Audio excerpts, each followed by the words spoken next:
November ಬಂದ್ರೆ ಕನ್ನಡ ಅಂತೀರ, ಮಿಕ್ಕಿದ ತಿಂಗಳೆಲ್ಲ ಏನ್ ಮಾಡಿದೆ?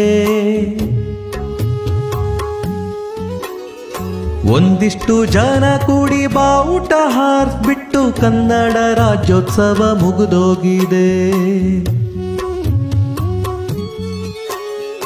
ತಮಿಳು, ತೆಲುಗು, ಹಿಂದಿ, ಇಂಗ್ಲಿಷ್ ಅರ್ಧ ಬೆಂಗಳೂರು ತುಂಬಿಕೊಂಡಿದೆ. ಇನ್ ಸ್ವಲ್ಪ ಮಂದಿಗೆ ಸಹವಾಸ ದೋಷದಿಂದ ಕನ್ನಡ ಮಾತಾಡೋಕೆ ಮರೆತೋಗಿದೆ. ಕನ್ನಡ ಅಲ್ಲ ಮಗನೇ, ಕನ್ನಡ ಅನ್ನೋ ಶಿವನೇ, ಕಲಿಯೋರಿಗೆ ಕಲಿಸಿಕೊಡಿ, ಕಲಿಯದಿದ್ರೆ ಕಳಿಸಿ ಬಿಡಿ.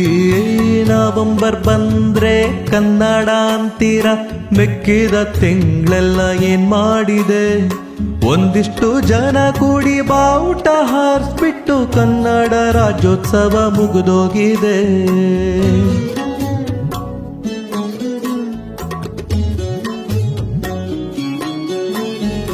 ಬೇರೆ ಭಾಷೆ ಸಿನಿಮಾ ನೋಡಿದ್ರು ಕೂಡ ಕನ್ನಡದಲ್ಲೇ ಅರ್ಥ ಆಗೋದ್ ನಮ್ಗೆ. ಯಾವ ದೇಶಕ್ಕೆ ಹೋಗಿ ಯಾವ ಮೂಲೆ ಮಲಗಿದ್ರು ಕನ್ನಡದಲ್ಲೇ ಕನ್ಸು ಬೀಳೋದ್ ನಮ್ಗೆ. ಚೆನ್ನಾಗಿ ಓದಿ ದೊಡ್ಡ ಕೆಲ್ಸಕ್ಕೆ ಸೇರಿ ಕನ್ನಡವನ್ನೇ ನೀನು ಮರೆತೋದೆ. ಊರನ್ನ ಬಿಟ್ಟು ಬಂದು ಹೆಸರನ್ನ ಮಾಡಿಕೊಂಡು ಉಸಿರಿನ ಭಾಷೆಯನ್ನೇ ಬಿಟ್ಬಿಡೋದೆ. ಕೊರಳಲ್ಲಿ ಬೇರೆ ಭಾಷೆ ಇರಬಹುದು, ಆದ್ರೆ ಕರುಳಿನ ಭಾಷೆಯನ್ನ ಮರಿಬಾರ್ದು. ನೀನೇನು ಕನ್ನಡ ಬೆಳೆಸ್ಬೇಡ, ಬಳಸು ಕನ್ನಡ ಮರಿಬೇಡ. ವ್ಯಾಕರಣ ಅನ್ನೋದು ಬಿಟ್ವಿ ಅಂದ್ರೆ ವ್ಯಾಕರಣ ಅಂತಾರೆ, ಬೇಡ ತೊಂದ್ರೆ. ದೋಸೆ ಅದು ದೋಸ ಅಲ್ಲ ಕಣೋ, ರಾಗಿ ಬಾಲಲ್ಲ ಅದು ಮುದ್ದೆ ಕಣೋ. ಇನ್ನೂನು ಹೇಳ್ಬೇಕ ಮಗನೇ, ನೀನೇ ಅರ್ಥ ಮಾಡ್ಕೋ ಶಿವನೇ. ಕಲಿಯೋರಿಗೆ ಕಲಿಸಿಕೊಡಿ, ಕಲಿಯದಿದ್ರೆ ಕಳಿಸಿ ಬಿಡಿ. ನವೆಂಬರ್ ಬಂದ್ರೆ ಕನ್ನಡ ಅಂತೀರ, ಮಿಕ್ಕಿದ ತಿಂಗಳೆಲ್ಲ ಏನ್ ಮಾಡಿದೆ? ಒಂದಿಷ್ಟು ಜನ ಕೂಡಿ ಬಾವುಟ ಹಾರಿಸ್ಬಿಟ್ಟು ಕನ್ನಡ ರಾಜ್ಯೋತ್ಸವ ಮುಗಿದೋಗಿದೆ.